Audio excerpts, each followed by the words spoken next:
A man already in jail on a capital murder charge is now facing a new murder charge after deputies say he confessed to killing his cellmate overnight. Our Kelly O'Neill shows us how it all happened and what additional charges he now faces.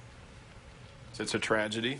Of course, we never want this to happen in our facility or anywhere. Just hours after 22-year-old Dakota Harvey requested to move to a different block in the detention center, Luis Cobo-Cenobio was found laying on his back in the cell floor by his bunk bed.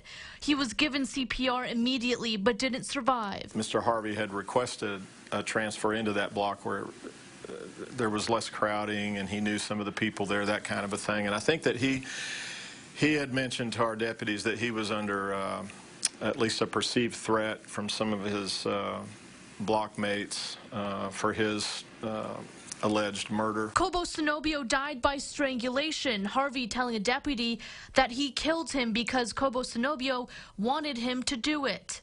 Sheriff Helder says the victim was on suicide watch back in November, but was taken off of it in December.